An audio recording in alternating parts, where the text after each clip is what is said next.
There's some argument over some of the rate hikes proposed by the Water Board, Yes. which include funds that go to the city in a so-called rental payment.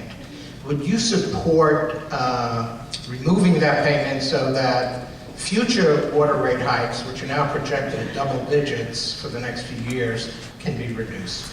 I would absolutely support changes, eliminating those lease payments, absolutely.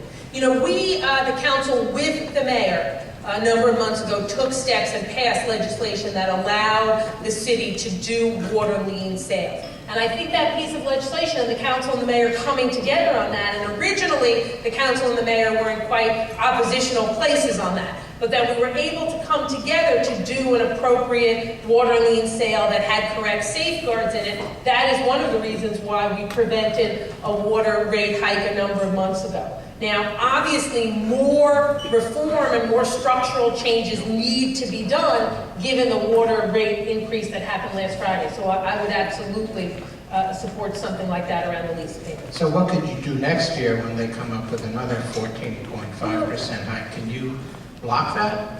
You know, we're researching all of those issues around the lease and lease payments, et cetera. I am not sure that it's something we unilaterally can do as a city council, but staff is researching those issues and I haven't gotten a full report back yet. If I could just also recognize my colleague, Vinnie Gentili from Brooklyn, who's joined us. So I'll end with this question. When can we look forward to an announcement about your future presidents?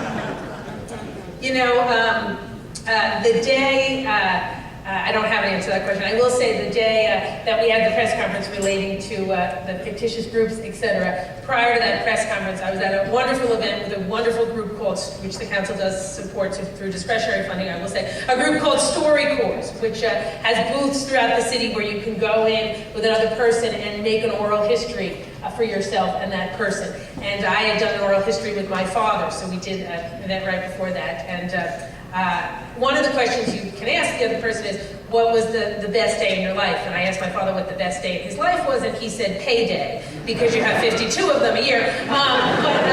He asked me what the best day in my life was, and I said I wasn't really sure, and he said, well, wouldn't it have been your inauguration? And I said, well, that was a great day, and he said, yes, though I thought it was a little long.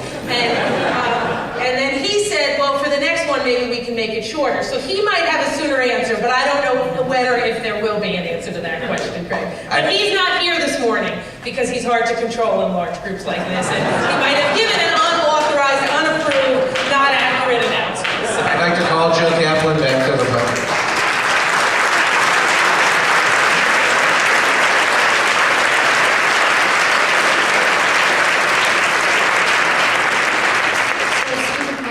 To say that I've been in my job for, I think, about 18 months. I think I've probably attended, I don't know, 12 or 13 forums, and in my humble opinion, I think this was one of the toughest in terms of questioning from Greg and David, and I want to commend you on your being here, answering all the questions. Also want to thank you very much for your leadership, and certainly there's clearly a passion in your heart for the kids of New York City, which is, I agree with you, an extraordinary